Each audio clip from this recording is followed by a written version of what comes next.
Buenas tardes a los hermanos que están en la transmisión en vivo. Buenas tardes a los hermanos que están aquí.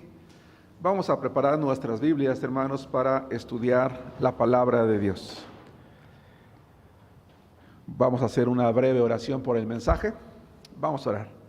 Padre amado, gracias te damos por la bendición, por el privilegio de poder alabarte, de poder orar con la seguridad, la confianza, la plena certidumbre de que has escuchado cada uno de nuestros ruegos, Padre, y que tu presencia está con nosotros. Que tu palabra sea predicada con gozo, con fortaleza, con denuedo. Habla, Señor, a nuestra mente, a nuestro corazón, que seamos animados, fortalecidos, enseñados por tu Santo Espíritu, Señor, a través de lo que tienes para nosotros en la predicación. En el nombre de Cristo Jesús. Amén. Amén. Bien, hermanos. Estamos estudiando una serie que hoy llega al final. Esta serie se llama La personalidad del discípulo. Uniendo las dos series que estudiamos, la primera acerca, o que se llamó Discípulos de Cristo, Discípulos de Jesús, y esta serie, La personalidad del discípulo, podemos decir que aproximadamente durante 50 semanas hemos estado examinando la Biblia y hemos aprendido todo lo que es o todo lo que implica ser un discípulo de Jesús. Quiero comentarles, hermanos, lo siguiente. En la época antigua, en la época griega, en Grecia, ¿verdad? En Roma también, pero sobre todo en la cultura griega, existía la costumbre de que los jóvenes se acercaran con maestros reconocidos, ¿verdad? Y era un honor ser aceptados como discípulos. Había jóvenes, había varones que sin duda tenían el gozo o el orgullo o la alegría de decir que eran discípulos de algún maestro reconocido, de algún filósofo de aquel tiempo. De tal manera que cuando preguntaban, ¿tú de quién eres discípulo? Seguramente alguno decía, bueno, yo soy discípulo de Platón, soy discípulo de Aristóteles, soy discípulo de Séneca, no sé, de aquellos grandes filósofos de aquellos tiempos, hermanos.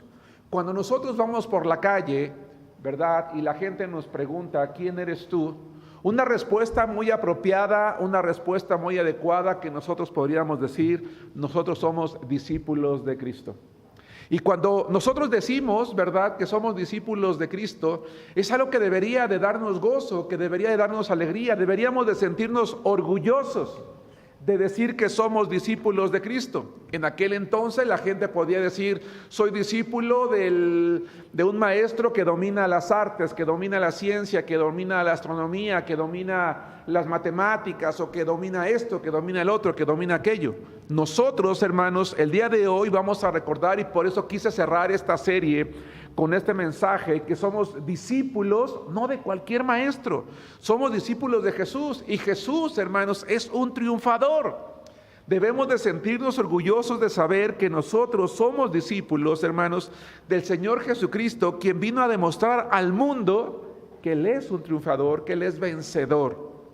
Quiero que me acompañen, por favor, en la palabra de Dios, al libro de Génesis, capítulo 3, versículo 5. Para poder desarrollar este tema, quiero que volvamos al principio. Hay ocasiones en las que uno quiere desarrollar un tema en particular y la mejor manera es irse al principio. Vamos a ver, hermanos, que Jesús, o vamos a recordar que Jesús es un triunfador. No es un triunfador de una justa deportiva, no es un triunfador de una competencia política, no es un triunfador en las artes o en las ciencias o en la vida empresarial. Su campo de batalla, hermanos, no fue un estadio. El campo de batalla de Jesús, hermanos, fue el mundo. Y vamos a recordar, hermanos, que para vencer, Él terminó de una manera en la que no parecía ser la más adecuada. Escucha esto. Hoy, ¿cómo calificarías a un vencedor? A lo mejor tiene un doctorado, a lo mejor tiene un puesto político, a lo mejor tiene su pared llena de diplomas o una vitrina llena de trofeos, o tiene reconocimientos, o tiene muchas cosas, y entonces tú dices, bueno, es un vencedor, es un triunfador. A lo mejor es alguien que ha escrito muchos libros y eso te hace saber que es un triunfador. Pero, y cuando esas personas llegan al final de sus vidas, pienso, por ejemplo, en un artista, ¿no? En un cantante, alguien famoso. Muere, ¿y qué se hace? se hace un homenaje en su honor, ¿no? ¿Por qué? Porque ganó tantos discos de oro, tantos discos platino, tantos conciertos, compuso tantas canciones, y aún cuando él no está, lo que él dejó pareciera un legado que vale la pena reconocer, y más si esa persona llegó a la vejez y terminó todavía ejerciendo su profesión, decimos, es un triunfador porque llegó hasta el final. La manera en la que Jesús llegó al final parecía no la más adecuada. Y sin embargo, la manera en la que Él terminó es precisamente lo que le hizo un triunfador. Vamos a Génesis capítulo 3, versículo 15. Cuando Jehová el Señor, hermanos, está en el huerto del Edén y el hombre y la mujer, ¿verdad? La humanidad de aquel tiempo ha pecado. Jehová el Señor le hace saber a esa humanidad formada por dos personas que esa batalla que se había perdido allí en el huerto del Edén, hermanos, porque el hombre había pecado, era eso simplemente, una batalla, vamos a llamarle perdida, pero que al final de todo habría un vencedor, habría un triunfador. Y ese triunfador, hermanos, sería, dice Génesis capítulo 3, versículo 5, está hablando a la serpiente, ¿verdad? Satanás representado por esa serpiente, dice, y pondré enemistad entre ti y la mujer, y entre tu simiente y la simiente suya. Esta te herirá en la cabeza y tú le herirás en el calcañar. A este versículo de Génesis capítulo 3, versículo 15, hermanos, los teólogos lo llaman el protoevangelio. Es decir, la primera mención del evangelio en la Biblia provino de labios de Dios a la humanidad compuesta por Adán y Eva. Y le está diciendo que un día una mujer, ¿verdad? Una mujer va a dar vida en su vientre, ¿sí? Y que esa vida que va a engendrarse en su vientre, es interesante, dice, esta te herirá. Esta palabra que se traduce como esta, hermanos, en prácticamente todas las versiones de la Biblia, en hebreo, ¿verdad? Define a la tercera persona del singular, es decir, a él, a un varón. Lo que Dios le está diciendo a la mujer es que, a la serpiente, es que un día una mujer, sin la necesidad de un varón, una mujer virgen va a concebir, y ese varón que va a ser concebido, ¿sí?, va a dar el golpe final en esa batalla que él aparentemente ha ganado en ese momento. Dice, él te va a dar un golpe mortal en la cabeza mientras tú apenas vas a lograr morderle el talón. ¿Cuándo se cumplió esto? Vayan conmigo al libro de Juan, capítulo 19, versículo 30. En otras palabras, lo que Dios le está diciendo a la serpiente es, pondré enemistad entre tú y la mujer, y entre tu simiente y la de ella. Su simiente te aplastará la cabeza, va a triunfar sobre ti, pero tú le morderás el talón. Pasan los siglos, María concibe por el poder del Espíritu Santo a Jesús. Jesús crece, ¿verdad? Nace, crece y llega a la cruz. Y cuando Jesús está en la cruz del Calvario, yo decía, ¿verdad?, que el final de nuestro maestro, el final de Jesús, tal vez no es como el final de un cantante, como el final de un artista, de un escritor. Tal vez fue el final más humanamente hablando, más o menos deseado. Y sin embargo, decía yo hace rato, era la manera correcta. Cuando Jesús, hermanos, antes de morir está en la cruz, dijo lo siguiente, dice Juan capítulo 19, versículo 30, dice, cuando Jesús hubo tomado el vinagre, dijo, consumado es, y habiendo inclinado la cabeza, entregó el Espíritu. Esa frase esa frase consumado es una frase griega que significa todo ha sido pagado. Jesús en la cruz estaba pagando por la redención de la humanidad. Con su sangre, hermanos, estaba pagando el precio del pecado, el castigo que el pecado del hombre merecía. Nada evitó que Jesucristo llegara a la cruz. Nada lo desvió de su propósito. Nada lo hizo retroceder. Incluso cuando él estaba consciente de que había llegado el momento de que volviera la gloria y que para eso tuviera que estar en la cruz, dice la Biblia que él afirmó su rostro. Es algo que enseñaba yo a mis alumnos en el seminario el lunes, y les decía que él puso su rostro, ¿verdad? Levantó el rostro con orgullo, con honor, fuerte, diciendo: sé lo que me espera, pero también sé lo que voy a lograr con ese sacrificio. Vamos avanzando, vamos a Hebreos capítulo 2, versículo 14. El autor de Hebreos, ya de manera más clara y concisa, nos dice qué es lo que logró Jesús. ¿Por qué decimos nosotros que somos discípulos de un triunfador, que es Jesucristo? Porque aunque aparentemente al ser llevado a la cruz, él había perdido, en realidad había ganado, porque a eso vino. Él vino a morir, hermanos. Él no vino a que le pusieran una corona de rey. No vino a ser el maestro más reconocido por todas las filosofías humanas. Él no vino a que le entregaran los premios de la academia. Él no vino a ser alguien famoso. Él vino a morir en la cruz. Y aunque Satanás quiso desviarlo tentándolo, quiso desviando ofreciéndole los reinos del cielo, quiso desviarlo de muchas maneras, él cumplió el propósito para el cual él venía. Por eso dijo: consumado es, he acabado la carrera, he acabado aquello a lo cual yo vine. Y dice Hebreos capítulo 2, versículo 14: así que, por cuanto los hijos participaron de carne y sangre, él también participó de lo mismo, para destruir por medio de la muerte al que tenía el imperio de la muerte, esto es, al diablo. Hermanos, qué maravilloso es recordar, porque es algo que sabemos, recordar que cuando Jesús está en la cruz, él está destruyendo la obra del diablo. Porque dice la Biblia que la paga del pecado es la muerte. Él logró engañar a Eva, logró que, no vamos a discutir en este momento eso, ¿verdad? Que Adán que tomara la decisión de unirse a ella y pecar, y con eso traer la muerte. Dios no creó al hombre para que muriera, lo creó eterno, para tener una eterna relación con él. Y a través de la muerte logró esa separación, que se abriera ese abismo de separación entre Dios y el hombre, y que ese abismo de separación no solamente trajera la muerte espiritual, sino también la muerte física. El hombre no muere porque Dios es malo. Me da tristeza cuando hay gente que dice: es que Dios, ¿por qué me quitó a mi esposo? ¿Por qué me quitó a mis hijos? ¿Por qué me quitó a mis padres? ¿Por qué me quitó? No, Dios no nos ha quitado nada. El hombre muere porque es pecador.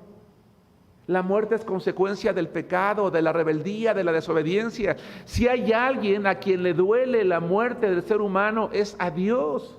Y todos los días en alguna parte del mundo, hermanos, lamentablemente alguien está muriendo. Y todos los días Dios está doliendo de la muerte de sus criaturas. Pero el poder que tenía la muerte de llevar al hombre a una condenación eterna fue quitado en la cruz. A eso se refiere este pasaje. Dice Colosenses capítulo 2, versículo 15 lo siguiente: hermanos amados, nosotros somos discípulos de un triunfador que es Jesús, porque en la cruz Él triunfó sobre la muerte. Él destruyó las consecuencias de la muerte. Ya la muerte para nosotros como hijos de Dios no debe de representar, ¿verdad? No debe de traer ningún temor, ninguna zozobra, ninguna intranquilidad, porque la consecuencia de la muerte, que era la separación eterna de Dios, para nosotros como hijos de Dios, lo único que va a originar es que vayamos a la presencia de Dios.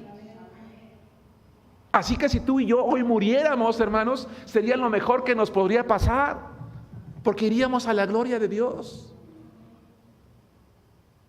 Porque Jesús triunfó allí en la cruz sobre esa muerte, destruyó ese poder. Y por eso decía yo hace rato que cuando alguien nos pregunta: ¿tú quién eres?, una respuesta muy razonable sería: yo soy un discípulo de Cristo.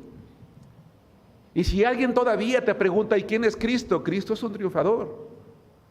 Él triunfó en la cruz para que yo pudiera morir para vivir.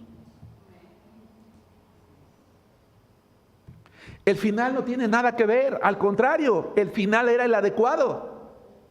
Esa gente que murió dejando títulos, dejando diplomas, dejando discos de platino, dejando vitrinas llenas de trofeos, no se llevaron nada y no lograron nada. Y muchas veces los hombres nos preocupamos más por tener ese tipo de reconocimientos que por la eternidad con Dios. Y no tenemos tiempo para Dios.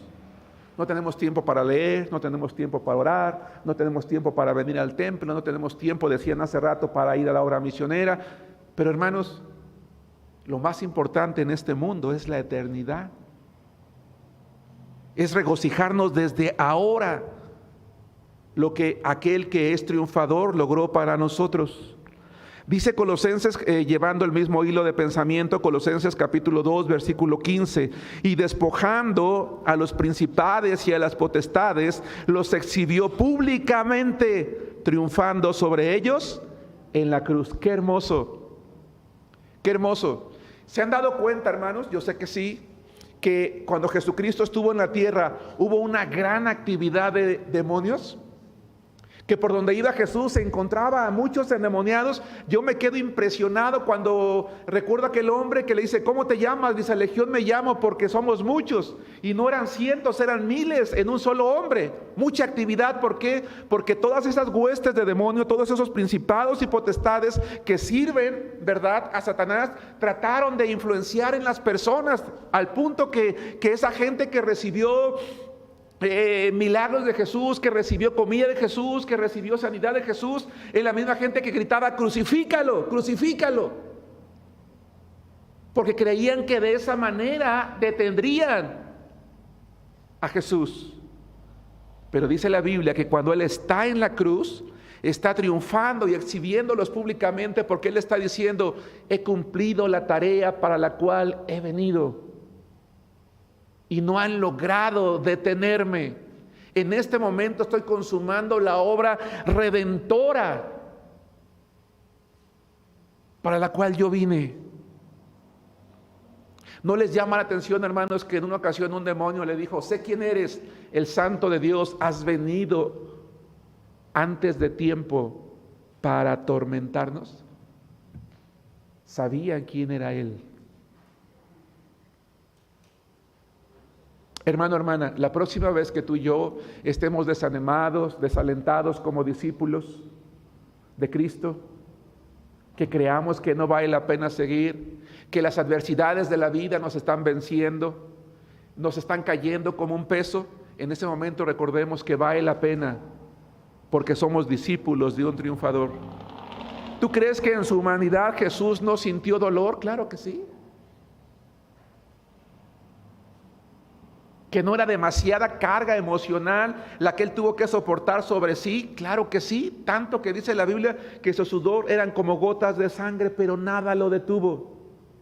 Después de 50 semanas que hemos hablado de lo que es un discípulo de Cristo, el día de hoy quiero traer a tu mente y dejar grabado en tu corazón y en el mío, hermanos, que así como a Jesús nada lo detuvo, a nosotros nada nos debe de detener tampoco.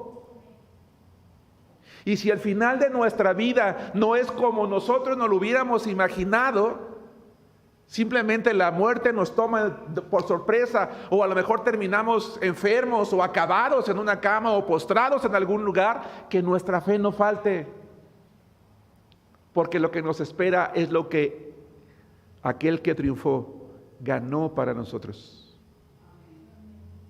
¿Sí están conmigo, hermanos? Dice la palabra de Dios en Apocalipsis, capítulo 5. Me llama la atención que el último libro de la Biblia, al hablar acerca de esos sucesos, de esas revelaciones que se tenían que dar a conocer, Juan está viendo, nadie es digno de abrir ese libro para dar a conocer lo que va a ocurrir en los últimos tiempos.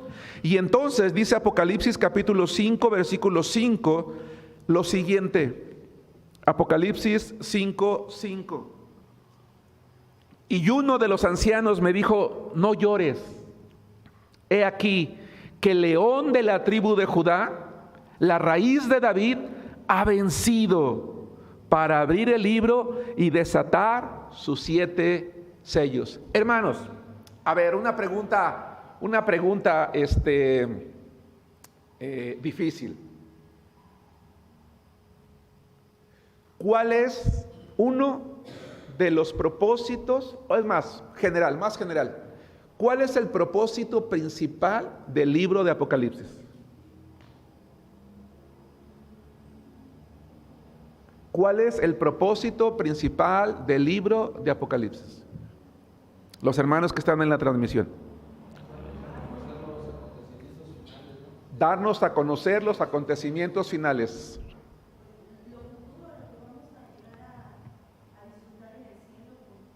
Lo futuro, lo que vamos a llegar a disfrutar en el cielo con Cristo. Sandra. Animarnos porque nos muestra todo lo que va a suceder y cómo ella venció. ¿Puedes repetir lo último? Animarnos porque nos muestra ya cómo venció, o sea, ya lo hizo todo. El propósito principal del libro de Apocalipsis es enseñarnos que nuestro Salvador es vencedor. Él es vencedor hasta el final de la historia humana. Lo que va a pasar en los últimos tiempos es secundario, hermanos. Lo importante es nuestro Jesús es vencedor. Cuando Apocalipsis se escribe, las iglesias estaban siendo perseguidas. Los cristianos estaban siendo martirizados, estaban siendo perseguidos, matados, despojados por el imperio romano. Y se preguntaban, ¿vale la pena? ¿Vale la pena aguantar? ¿Vale la pena sufrir? ¿Vale la pena esto? Y entonces el apóstol Juan recibe la revelación de este libro para decirle, mira, el Cordero de Dios es vencedor. Y Él tiene el control de todo desde ahorita hasta los últimos tiempos. No te preocupes por lo que va a pasar en los últimos tiempos. No nos preocupemos por el desarrollo que hay en la humanidad. Y cuando digo no nos preocupemos, tácitamente no me refiero a que no nos preocupemos en el sentido de que hay que trabajar, hay que salir adelante, que la vida está difícil. No, nada está fuera del control. Todo lo que está ocurriendo en el mundo está dentro del control de Dios. Él es vencedor. Yo puedo y debo seguir siendo su discípulo porque hasta el final, hermanos, Él es el que ha vencido. ¿Por qué? ¿Nada más porque murió en la cruz? No. Dice Romanos capítulo 14, versículo 9, porque Cristo para esto murió y resucitó y volvió a vivir, para ser Señor así de los muertos como de los que viven. Ninguno de esos sabios maestros que tenían muchos discípulos siguiéndolos ha resucitado o resucitó, está muerto. Pero nosotros somos discípulos de un triunfador. Porque venció en la cruz, venció la muerte y la tumba quedó vacía. Y si nosotros, hermanos, entonces somos discípulos de un vencedor, ¿cuál es nuestra responsabilidad? A través de esta segunda temporada en la que he venido hablando, hemos venido estudiando acerca de lo que es un discípulo, hemos hablado de la personalidad del discípulo, de lo que hay en nuestra mente, en nuestras emociones, nuestra capacidad de pensar, de sentir, de decidir. ¿Ok? Bien. ¿Cuál es nuestra responsabilidad entonces si somos discípulos, hermanos, de un triunfador? Nuestra responsabilidad es vivir la vida cristiana victoriosa. Si soy discípulo de un triunfador, ¿qué esperaría el Señor que fuésemos nosotros, hermanos? Pregunto. Vencedores, triunfadores. Hermanos, ¿estamos viviendo la vida cristiana victoriosa? ¿O las circunstancias de la vida nos han vencido? Hace unos días alguien me dijo, pastor, no voy a ir a la iglesia por un tiempo. Le pasó algo en casa, en su familia, y esto me tiene muy consternado. Y yo le decía, creo que estás tomando una mala decisión. Porque precisamente por esa razón deberías de estar aquí. Pero lamentablemente los cristianos, y no trato de justificar a esta persona, trato de ponerme en su lugar y de entender. Lamentablemente las personas somos así muchos. Amén, gloria a Dios, aleluya, sí, yo creo en Cristo, sí, mi Señor.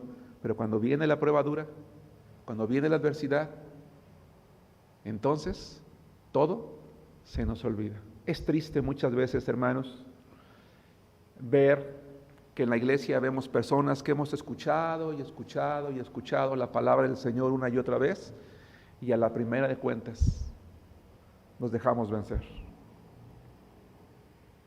Nos apartamos, ya no queremos saber de Dios, le cuestionamos una y otra vez lo que estamos viviendo.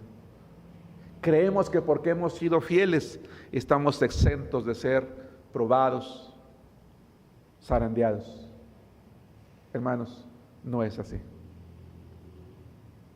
Somos discípulos de un triunfador y Él espera que nuestra mente, sin importar que de repente las emociones se alteran por las circunstancias, porque somos humanos, aún así sigamos viviendo la vida cristiana victoriosa. Vamos a leer una serie de pasajes en la Biblia, empezando por Romanos, aprovechando que estamos allí, capítulo 12, versículo 21, y vamos a ver que Pablo, que los autores de la Biblia, que Juan, tenían algo en su mente que quería que ocurriera en la vida de los creyentes de ese tiempo, y que sin duda el Señor espera que lo hagamos nosotros también. Romanos capítulo 12, versículo 21, dice la palabra de Dios: no seas vencido de lo malo, sino vence con el bien el mal.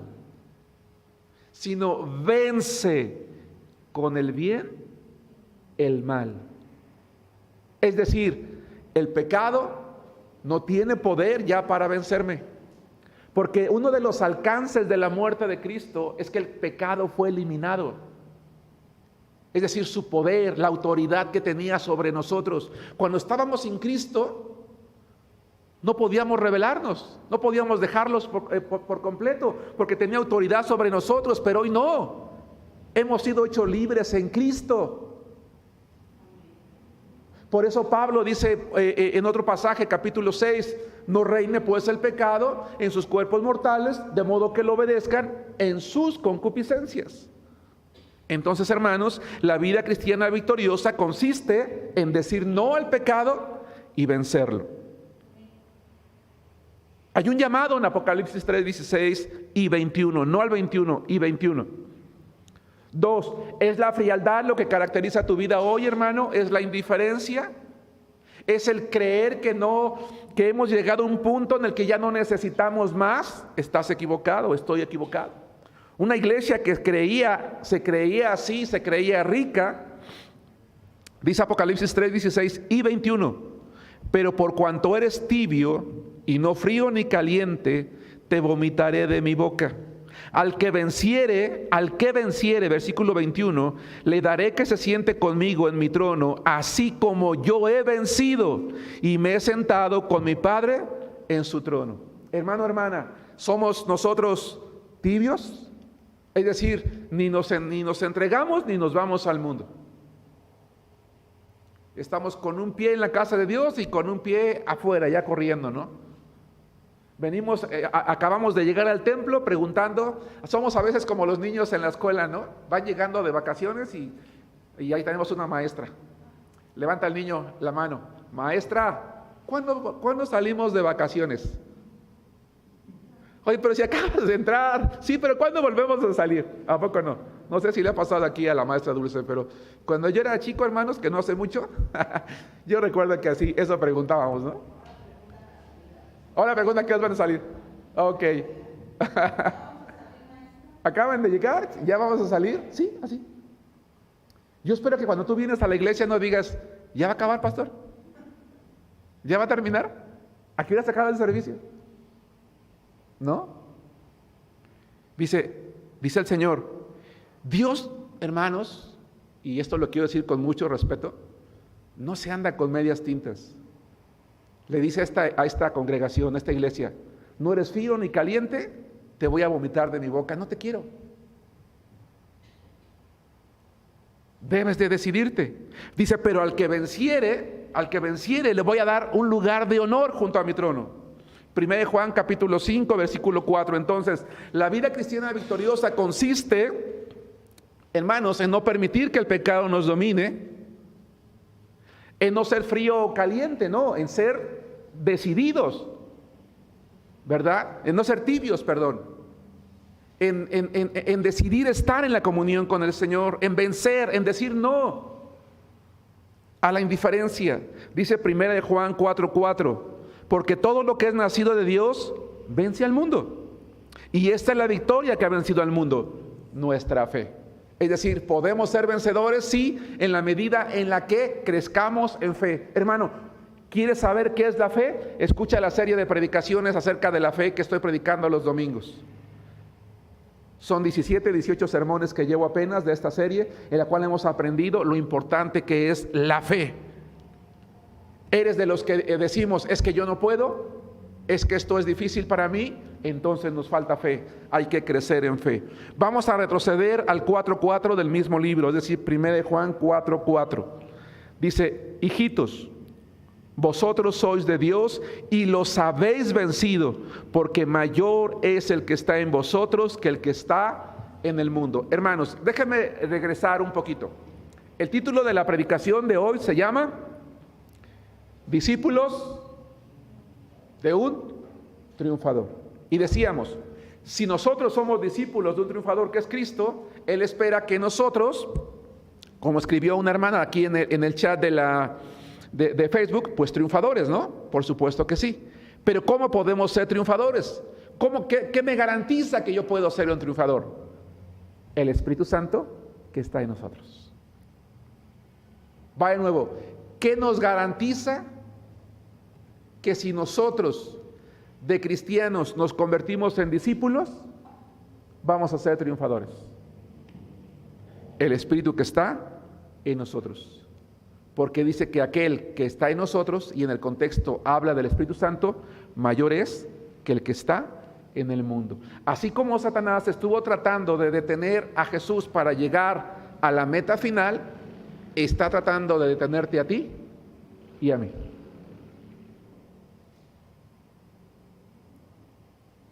Pero no podrá hacerlo, porque el Espíritu está en nosotros. Romanos 8:37. Por eso Pablo garantizó lo siguiente en Romanos capítulo 8, versículo 37. Antes habla de tribulaciones, de pruebas, de angustias, de hambres, de persecuciones, de necesidades y todo lo que tú y yo en algún momento de la vida vamos a vivir, ya sea de manera separada o a veces al mismo tiempo. Y concluye diciendo Romanos capítulo 8, versículo 37. Leámoslo todos juntos, sabemos aquí un buen número, así que vamos a leer Romanos 8, 37. Fuerte, dice así la palabra de Dios. Antes, en todas estas cosas somos más que vencedores por medio de aquel que nos amó. Hermanos, la victoria está garantizada. ¿Estamos de acuerdo? Sí, gloria a Dios. La victoria está garantizada. De nosotros depende experimentarla en nuestra vida. Y eso va a ocurrir con base en la fe que cada uno de nosotros individualmente tengamos. Ya sea en los planes y proyectos que tenemos como iglesia o en los planes o proyectos que tengamos como cristianos en lo individual, la victoria está garantizada sí y solo sí nos mantenemos en fe, porque el que está en nosotros mayor es el que está en el mundo. Porque alguien puede decir, bueno, es que Cristo pudo decir que no porque Él es Cristo, el Hijo de Dios. No, el Espíritu está en nosotros. Vayamos para terminar, 1 Juan capítulo 2, versículo 14. Y con eso termino el sermón de esta noche y cerramos esta serie, esta segunda temporada en la que hemos hablado acerca del discipulado. El título de la predicación de hoy se llama Discípulos de un triunfador. Dice la palabra de Dios en 1 Juan capítulo 2, versículo 14. Os he escrito a vosotros, padres, porque habéis conocido al que es desde el principio. Os he escrito a vosotros, jóvenes, porque sois fuertes, y la palabra de Dios permanece en vosotros. Un paréntesis. Podemos vencer porque tenemos fe. Podemos vencer porque el Espíritu está en nosotros. Podemos vencer porque tenemos la palabra de Dios. Dice, y la palabra de Dios permanece en vosotros y habéis, ¿qué dice? Vencido al maligno. Satanás, hermanos, perdió su poder sobre nosotros cuando nuestro Señor lo venció en la cruz. No le demos voluntariamente poder sobre nuestra vida. Cada uno de nosotros, como discípulos de Cristo, podemos vencerlo como Cristo, porque Él nos ha dado de su Espíritu. Que Dios les bendiga, hermanos.